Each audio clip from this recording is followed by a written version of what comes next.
Guys আমি আবার চলে এসেছি একটা বিস্কুট খেতে খেতে। আমার আর মাত্র একটা আছে। রিমির কটা আছে? রিমি দেখো শুধু বিস্কিটের ক্রিমগুলো খেয়েছে আর বিস্কিটগুলো ওখানটা ফেলে রেখে দিয়েছে। দেখেছো তো, এরম ভাবে খেতে নেই। বিস্কিটগুলো না খেতে হয়, শুধু ক্রিমটা খেলে হয় না। বিস্কিটগুলোও খাও। ওটাকেও, হ্যাঁ ওটা বিস্কিটগুলো না খেতে হয়।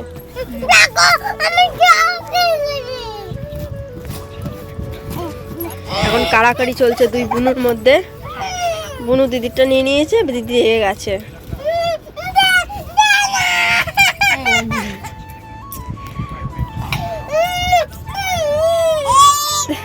বুনু দেবে না, দিদি জোর করে নেবে।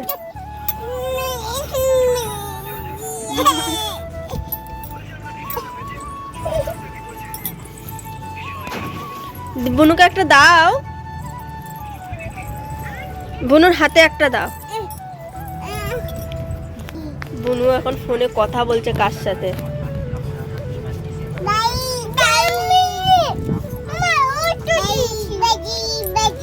তুমি তাড়াতাড়ি খাওয়া, দেখ আমার খাওয়া হয়ে গেছে।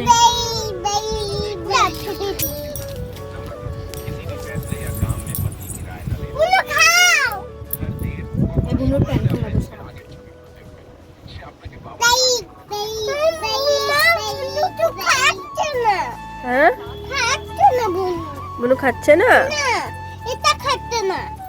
কোনটা খাচ্ছে না? বুনু খাচ্ছে না, দিদি খেয়ে নেবে। Thank you.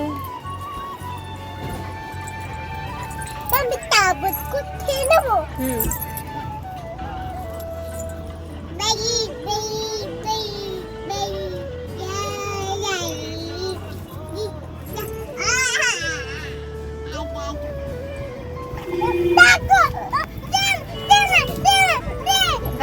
কি করছে, মারামারি করছে বিস্কুট নিয়ে।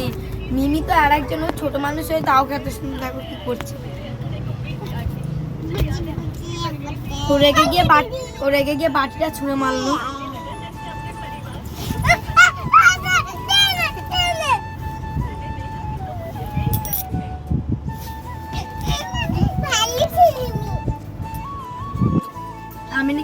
আমাকে বলছে ভালো ছেলে না, কারণ আমি বিস্কুটটা ওকে দিয়ে দিয়েছি, তাই মিমির থেকে ওকে বিস্কুটটা দিয়ে দিয়েছি, তার জন্য আমাকে ভালো ছেলে না বলছে। কি হয়েছে, কি হয়েছে তোমার?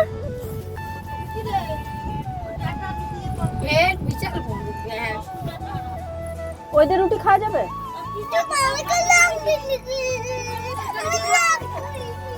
কি হয়েছে, কি করেছো তুমি?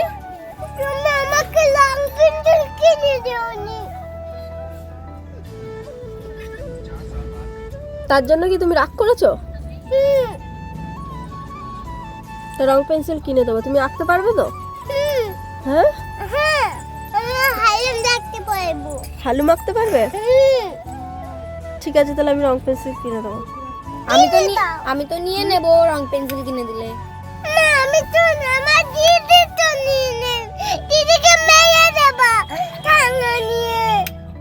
দিদি নিয়ে নেবে বলছে? তোকে ঠ্যাঙা দিয়ে মারবো। চুপ। দিদিকে ঠ্যাঙা দিয়ে মেরে দেবে। দিদিকে কি করবো?